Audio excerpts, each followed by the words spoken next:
Loyer de ma famille. Puis ma sœur m'a appelé par erreur et j'ai tout entendu. Je n'ai pas dit un mot. Je suis restée silencieuse jusqu'à ce que la date du loyer arrive. Jamais je n'aurais pensé être cette personne qui se fait utiliser par sa propre famille, puis recracher, tout ça en souriant et en donnant l'argent durement gagné. Comme une idiote. Mais c'est ce que j'ai été pendant des années, sans jamais m'interroger. Jusqu'à la nuit où ma sœur Alba m'a appelé par accident. Il était tard, vers 23 heures. Je venais juste de terminer un service épuisant au travail.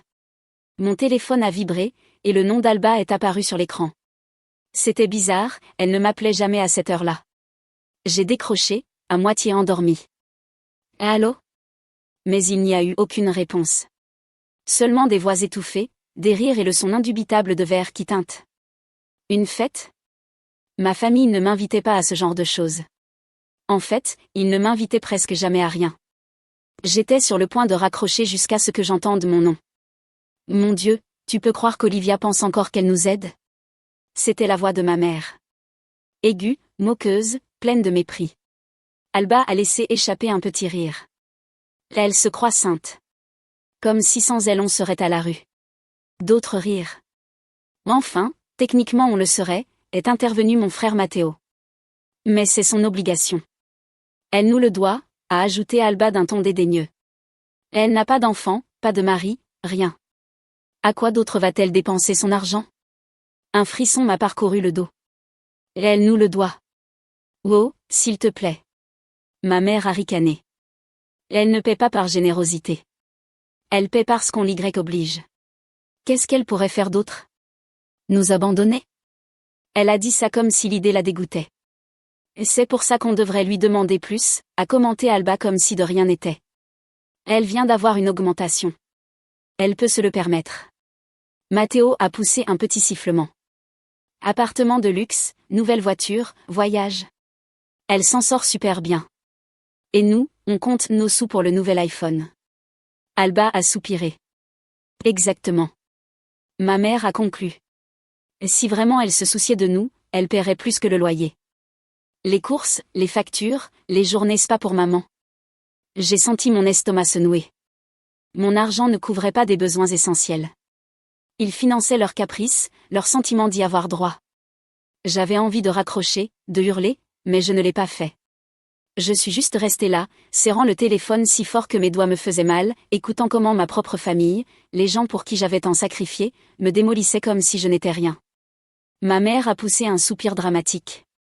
Je veux dire, que pourrait-elle faire d'autre ? Arrêter de payer ? Ah. Ils ont éclaté de rire. J'ai serré les mâchoires, sentant la colère bouillir dans mes veines. Eux, ils pensaient que j'étais coincée, que j'avais besoin d'eux, que jamais je n'oserais couper les vivres. Ils n'avaient aucune idée de ce qui se préparait. Je suis restée là, le téléphone collé à l'oreille, le cœur battant dans la tête comme un tambour de guerre. L'appel continuait. Ils ne s'étaient pas rendus compte ?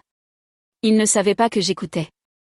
Alba a lâché un rire strident, de ce qui m'avait toujours donné l'impression d'être la risée d'une blague que je ne comprenais pas. Mon Dieu, vous vous rappelez quand elle a essayé de dire non, cette fois-là ? Matteo a reniflé. Ah oui. C'était il y a quoi, 2 ans ? Elle a voulu poser des limites, ou une bêtise du genre.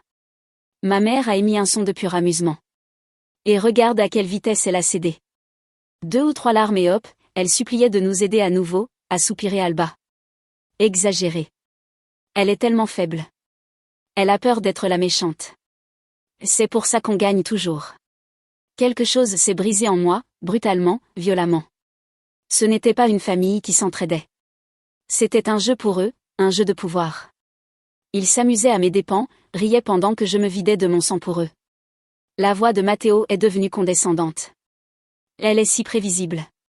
Elle croit que si elle continue à payer, on la respectera.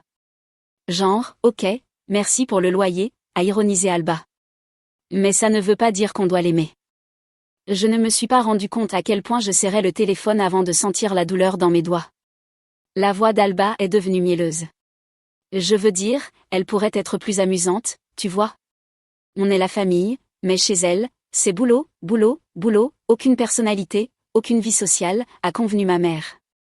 Au moins, elle sert à quelque chose. Ça a été la goutte d'eau.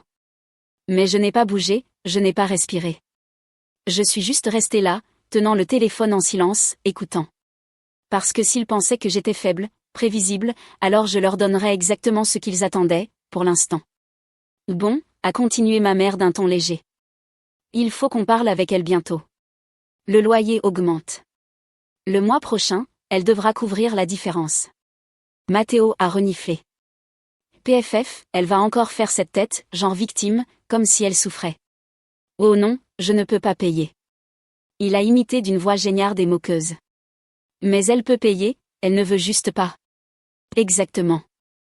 La voix de ma mère s'est durcie. Elle doit comprendre. Nous aussi, on a des besoins, des besoins, des besoins. Il ne parlait pas de nourriture, ni d'électricité, ni de factures médicales. Non, il parlait des caprices sur lesquels il préférait dépenser l'argent plutôt que de payer le loyer. Alba a cliqué la langue. Et dernièrement, elle a mis du temps à payer.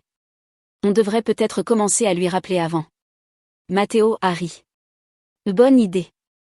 On pourrait même lui inventer une histoire triste, qu'on galère vraiment pour ajouter un peu de drame.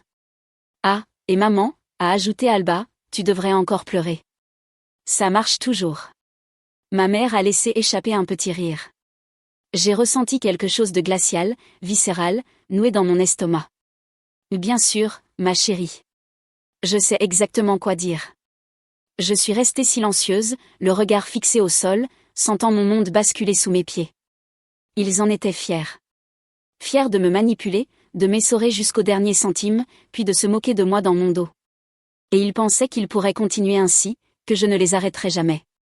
J'ai avalé ma salive, me forçant à garder une voix ferme, tranquille. Et alors, enfin, j'ai parlé. Allô ? Le silence a été assourdissant. J'ai regardé l'écran de mon téléphone, désormais éteint, le doigt suspendu au-dessus du journal d'appel, comme si j'avais besoin d'une preuve que tout ça était bien réel. Ils ont raccroché dès qu'ils ont entendu ma voix. Pas un mot, pas une excuse, pas un mensonge pour couvrir. Rien. Juste un clic. Je les imaginais, assis dans le salon hors de prix de ma mère, leur rire mourant dans leur gorge face à la réalité. Elle nous a entendus. Et pourtant, mon téléphone est resté silencieux. Ni appel paniqué d'Alba, ni excuse feinte de ma mère, ni mensonge improvisé de Matteo. Rien. Parce qu'ils n'étaient pas désolés. On ne faisait que les prendre la main dans le sac. J'ai inspiré profondément, lentement, les mains tremblantes, en posant le téléphone sur la table.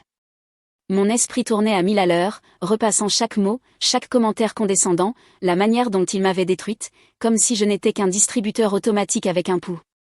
Mais je n'ai pas pleuré. Cette fois, non. Je suis restée là, sans bouger, tapotant mes doigts sur la table, tandis qu'un plan commençait à prendre forme. Eux, ils pensaient me connaître. Ils croyaient que j'allais me taire, faire comme si de rien n'était, continuer à payer leurs factures comme toujours. Mais ils n'avaient aucune idée. Je pouvais déjà imaginer leur tête quand le prochain loyer ne serait pas payé. La panique, l'indignation, l'audace. Ils joueraient la comédie, comme si j'étais la traîtresse. Mais pas encore. Je n'allais pas leur couper les vivres d'un coup. Non, ce serait trop facile, trop prévisible. S'ils voulaient continuer à croire que j'étais faible, qu'ils contrôlaient tout, je les laisserais y croire pour l'instant. J'ai pris mon téléphone et j'ai ouvert la conversation familiale. C'était essentiellement eux qui demandaient de l'argent, sous une forme ou une autre. L'excuse médicale du mois de maman, l'urgence spa d'Alba, le problème de voiture éternel de Matteo qui ne semblait jamais se résoudre. J'ai écrit un message. Désolé, l'appel s'est coupé. Je crois qu'il y a eu un bug sur mon téléphone. Je suis restée là, le téléphone en main, regardant le message que je venais d'envoyer. Le mensonge était simple, inoffensif. Désolé, l'appel s'est coupé. Je crois qu'il y a eu un bug sur mon téléphone. Un prétexte si vague qu'on pouvait l'interpréter de plusieurs façons. Il savait que j'avais entendu quelque chose, mais pas combien. Mes paumes étaient moites tandis que j'essayais de garder une expression neutre. Je ne voulais pas avoir l'air touché. Je ne pouvais pas avoir l'air touché. Je devais bien jouer mes cartes. La conversation de groupe est restée silencieuse quelques minutes. Puis Alba a répondu avec son ton habituel, comme si de rien n'était. Alba, oui, on était justement en train de dire que tu semblais très occupée ces derniers temps. Tout va bien ? Un piège. Il me testait, essayant de découvrir combien j'avais entendu. J'ai mordu ma lèvre, retenant la